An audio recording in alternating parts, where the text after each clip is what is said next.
think semicircular, yeah. So you're going first. Oh, yes.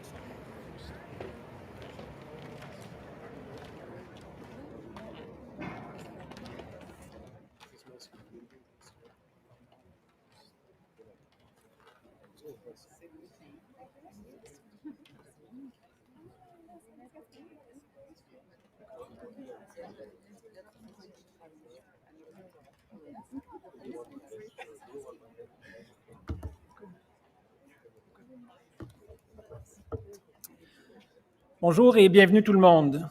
J'aimerais commencer.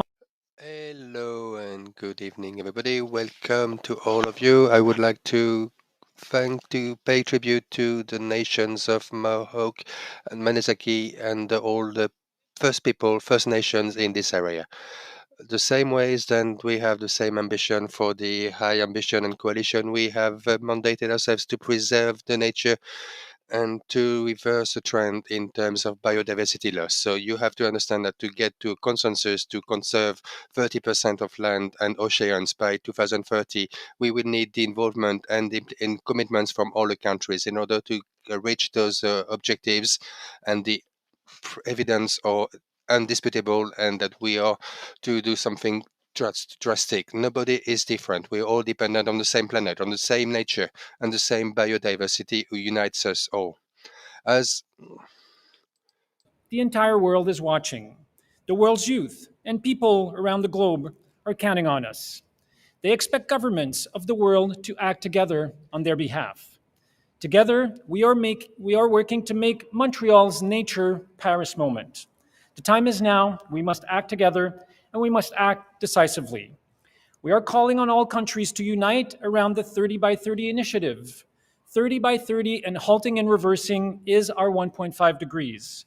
And Canada knows that can't happen without sufficient resources in every country in the world. As we have heard loud and clear the need for support. And yesterday, we took a big step forward with a statement of support from many partners. But that is also why we will be doing an announcement today that will bring Canada's contribution to international biodiversity financing over $1.5 billion.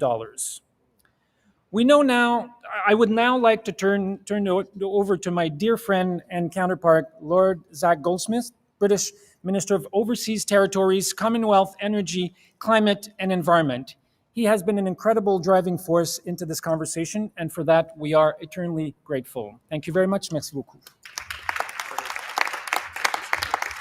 Thank you so much, Stephen. And thank you, Canada, for hosting us and for pushing at every opportunity for the highest possible ambition. And it is wonderful to see this show of support from ministers of the High Ambition Coalition countries, and to demonstrate how much political will there is behind getting this target over the line. And it is essential that we do get this target over the line. The science couldn't really be clearer. We're degrading the environment at a rate that the world simply cannot sustain. And while we may not have found the precise way to value natural systems in our economics, despite our dependence on those natural systems, there is no mistaking the costs as those systems fail. The corals and mangroves that provide breeding grounds for the world's fish that we all depend on, protection for coastal communities, the forests that absorb so much of the carbon that we're emitting, as well as providing the rainfall that makes farming possible. Now, right now, here in Montreal, we have a once-in-a-generation opportunity and a responsibility to agree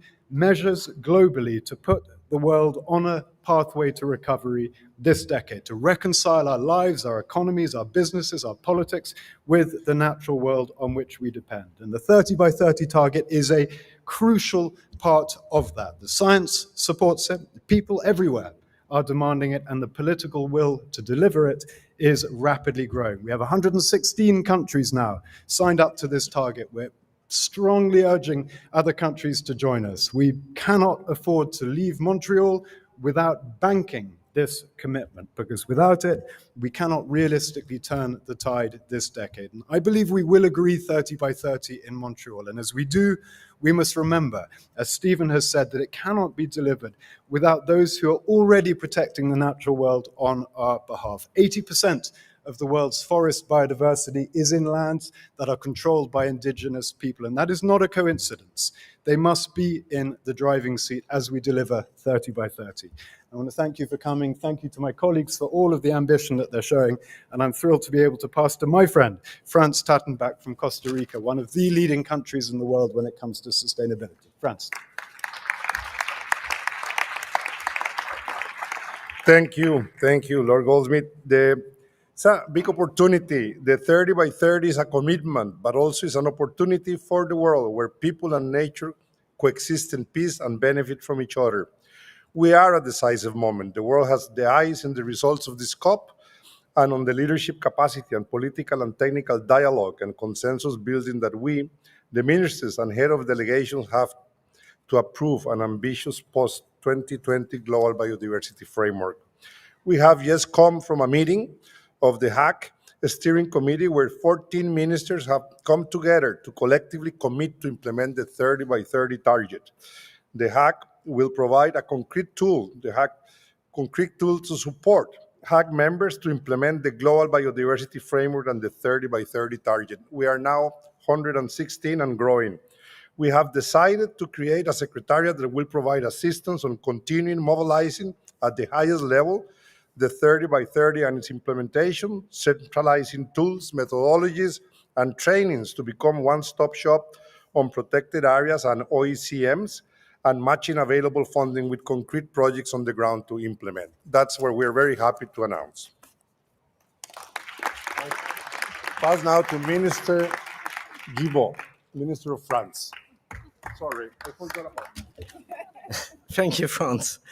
Dear ministers, dear colleagues, dear friends, it is very encouraging to see all the work that has been accomplished since UK, Costa Rica, and France launched the High Ambition Coalition back in 2021 at the One Planet Summit for Biodiversity.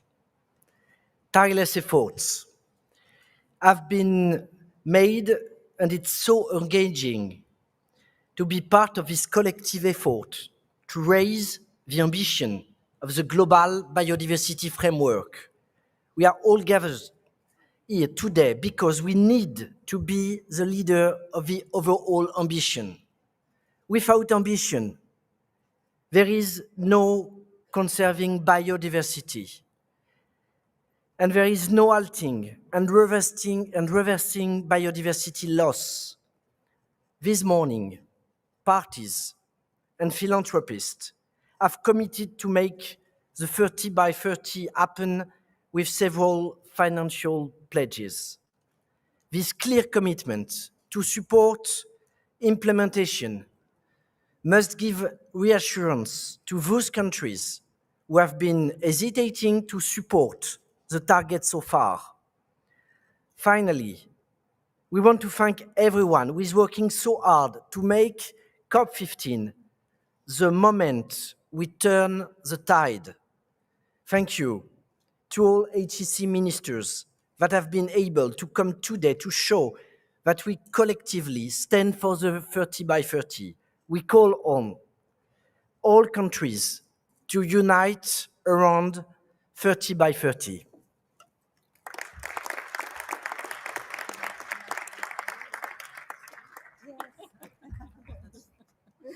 Sorry, we were supposed to give the lead to the next country, but okay, anyway. Chile, as part of the High Ambition Coalition Steering Committee, reaffirms its committee to the 30 by 30 target. Back home, we are at 42% protected for our oceans and well on path to protecting 30% of our land. The next step is to have effective protection, and this means administration plans. Effective protection also includes an important role of our indigenous communities and traditional ways of life that protect our biodiversity.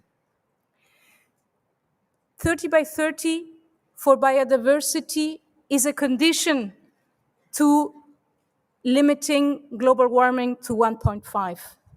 And limiting warming to 1.5 is a condition for the protection of biodiversity. So these two concepts should go together, and we should not leave COP15 without this commitment of 30 by 30. Thank you very much.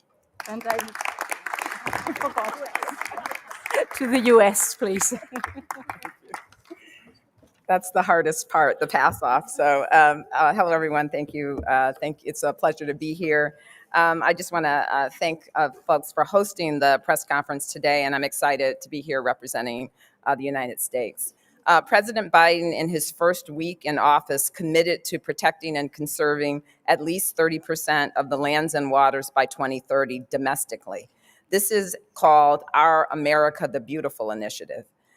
But we can't act alone. That is why we are a member of this high ambition coalition, and why we are excited to be here in support of the global 30 by 30 ambition and action. The United States is optimistic that we will get the job done here in Montreal and reach a strong, meaningful agreement to protect the health of our planet for people and nature. We look forward to working with all of you to implement these critical conservation goals at home and abroad over the coming decade. And with that, I will turn it over to the moderator to manage the press questions.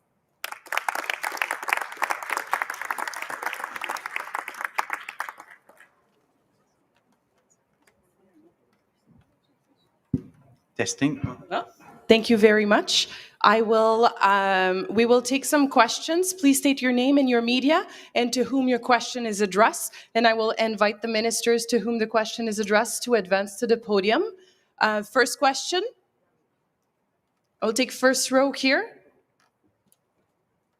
Thank you. Thank you, Regina from China Dialogue. I was wondering how much is the ocean being mentioned in the talk of the GBF? And then given the ocean is like account for 70% of the Earth's surface and then also home to 80% of the life on Earth, I was wondering, do you think the emphasis right now is enough? Thank you. To whom is your question addressed, Minister Guilbeault? Unfortunately, our dear friend Espen from Norway couldn't make it for this event, but if he was here, he would say that we call our planet Earth, but it's fake news because we should call it oceans. So I don't deserve any credit for that. He deserves all of the credit, but he's right. Obviously, we need to ensure that the protection we commit to is for land, of course, but we also make sure that we are protecting our oceans as well. I'm sure others might want to add something to this. Merci. Thank you. Next question. Madame ici. Third row, right here.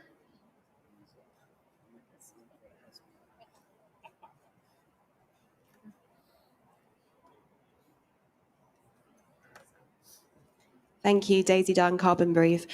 This is a question for any minister that wants to answer it. How worried are you that the 30% figure won't end up in the GBF, given that we haven't seen parties address the numerical element of this so far? And you've mentioned that there are parties that are still not on board. Could you elaborate on who these parties are? Thank you. Ministers? Minister Goldsmith? Thank you so much, Stephen, volunteering me. Look, we are in the process. We've got time left before the end. Clearly, there are brackets all over the place. There are still disagreements to be resolved. I'm confident, I think we're all confident that we can get this over the line. None of us are complacent. We know that we can't unlock ambition without finance, but we're not going to have enough finance without ambition either. I think that the move made by a bunch of donor countries yesterday to put new finance, significant additional finance on the table, has moved things along. We will see more of that over the coming days. One of the speakers, I forget which, mentioned the philanthropic contribution. We haven't yet had an announcement, but we know that philanthropists are really moving together, galvanizing in order to make a very significant announcement in the next couple of days. So I'm very confident that we'll get where we need to go. Thank you. Next question. Monsieur en orange, third row. The gentleman in orange. Malero, Canada's National Observer. This question is for Minister Guilbeault. I'm just wondering what happened when Canada proposed deleting the reference to Indigenous territory from Target 3. And what is Canada's position now?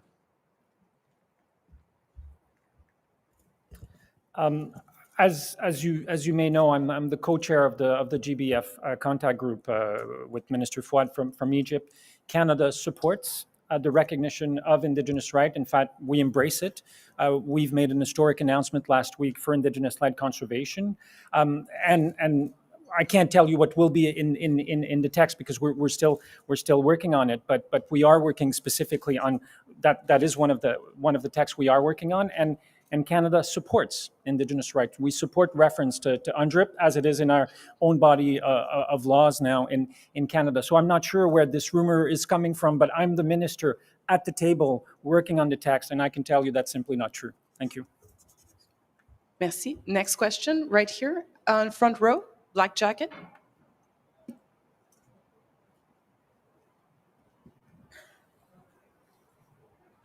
Thank you. My name is Elena Cox, and I'm here as a youth representative.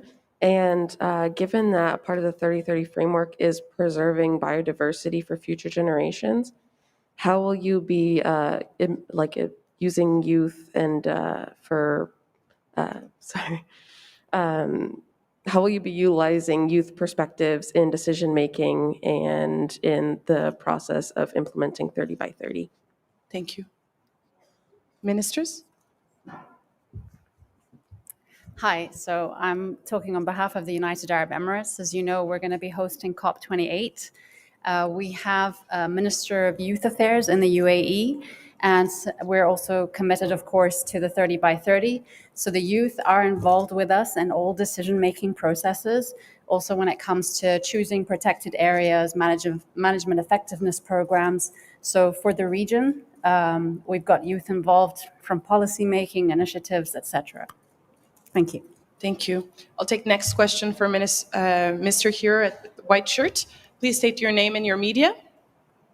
Thanks. Juan Mayorga from Sin Embargo, from Mexico and part of the Earth Journalism Network. This question is for Minister Franz from Costa Rica. Considering ambition regarding this new global framework, what's the way you see forward to solve the divide in Latin America between those countries who want to water down ambition for the sake of their big agro industries and the others who are proposing and suggesting a more constructive approach? Well, I hope we can bridge this divide. And Costa Rica is a good example where we have protected our land, grow our forests, grow nature, and at the same time become a very productive, if you wish, agro-industry country. So we have not sacrificed nature in order to increase our productivity in agriculture. We have done it by increasing the output per unit of area, increasing the output per worker, doing new techniques, and now we're moving into a more friendly agriculture as well and painting a better and more connected landscape. But I think what we can say is you can do it without sacrificing it. Costa Rica has become the #1 country in extension of forest in many areas in the tropics, and we are now at 52% natural forest coverage with a mixture of protected areas and other OECDMs. And at the same time, we're #1 exporter of agro-industries in Latin American per capita basis. So there should not be a trade-off between protecting the nature and the aspirations of development. Thank you. One last question. I have Madame here. Please state your name and your media. Thank you. Natasha Gilbert from Nature News. You've all come together here to support the 30 by 30 target, but could you come together over some of the other really important targets, like eliminating subsidies and agreeing a timeline to measure progress? This question is specifically for the French and UK ministers. Thank you. Thank you.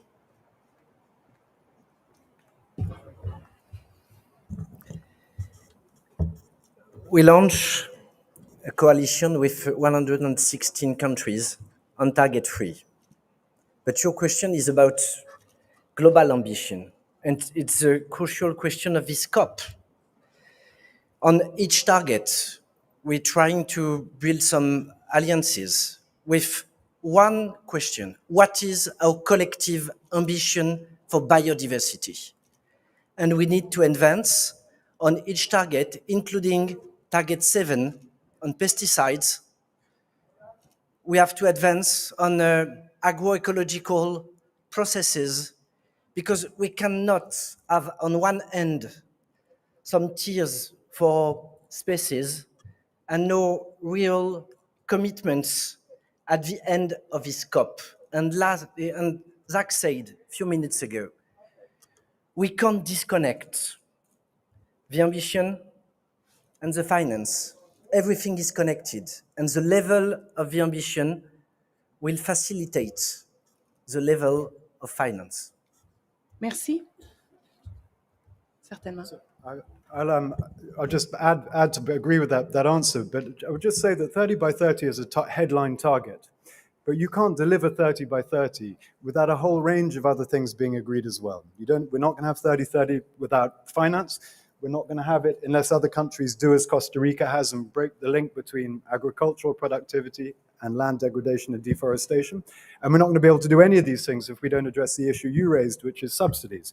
If you think that the top 50 food-producing countries spend around $700 billion a year subsidizing often highly destructive land use, if we were able to shift countries politically so that instead of supporting destructive land use, that money went towards renewal, we'd have closed the finance gap that we've all been talking about over the last few days overnight.